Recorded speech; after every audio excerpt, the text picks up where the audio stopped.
विदेशी बाजारों में गेहूं के अंदर पिछले हफ्ते बड़ी गिरावट देखने को मिली है। अमेरिकी सीबोट एक्सचेंज पर गेहूं वायदा अगस्त के बाद अपनी सबसे बड़ी साप्ताहिक गिरावट की ओर बढ़ा। जुलाई गेहूं वायदा पिछले सप्ताह करीब 3.5% से ज्यादा टूट गया और बाजार में ये गिरावट दो बड़ी वजह से आई। पहली, अमेरिका के प्रमुख गेहूं उत्पादक क्षेत्रों में मौसम में सुधार की उम्मीद और दूसरी, ईरान संकट को लेकर बढ़ती राहत।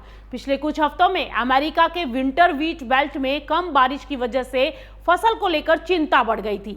वहीं होर्मुज में तनाव के चलते फर्टिलाइजर सप्लाई बाधित होने की आशंका ने भी गेहूं की कीमतों को सपोर्ट दिया था, लेकिन अब तस्वीर पूरी तरह से बदलती नजर आ रही है। मौसम एजेंसियों के मुताबिक अमेरिका के पश्चिमी और दक्षिणी ग्रेट प्लेन्स क्षेत्रों में अगले 6 से 10 दिनों के दौरान अच्छी बारिश की संभावना है और इससे विंटर व्हीट फसल के लिए नमी की स्थिति बेहतर हो सकती है और उत्पादन को लेकर चिंताएं जो बढ़ रही थी वो कम हो सकती हैं।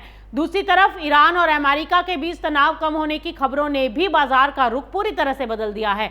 रिपोर्ट्स के मुताबिक दोनों देशों के बीच 60 दिनों तक युद्ध विराम बढ़ाने को लेकर प्रारंभिक सहमति बन चुकी है। हालांकि अमेरिकी राष्ट्रपति डोनाल्ड ट्रंप ने अभी समझौते को अंतिम मंजूरी नहीं दी है, यानी बाजार ये मानकर चल रहा है कि मध्य पूर्व में तनाव फिलहाल और नहीं बढ़ेगा और यही वजह है कि कच्चे तेल के साथ साथ कृषि जिंसों में भी जोखिम प्रीमियम कम होता दिखाई दिया है।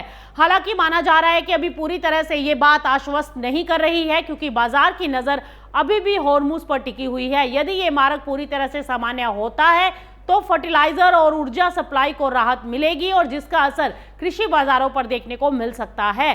फिलहाल इतना तय है कि मौसम में सुधार और भू राजनीतिक तनाव में नरमी ने गेहूं बाजार पर दबाव बढ़ा दिया है। अब बड़ा सवाल ये है कि क्या गेहूं में ये गिरावट आगे भी जारी रहेगी? क्या अमेरिका में बेहतर बारिश उत्पादन अनुमान बढ़ाएगा और क्या मध्य पूर्व में शांति की उम्मीदें कृषि बाजारों से जोखिम प्रीमियम को पूरी तरह से खत्म कर देगी? इन सभी सवालों के जवाब आने वाले दिनों में मौसम और विश्व स्तर पर घटनाक्रम तय करेंगे।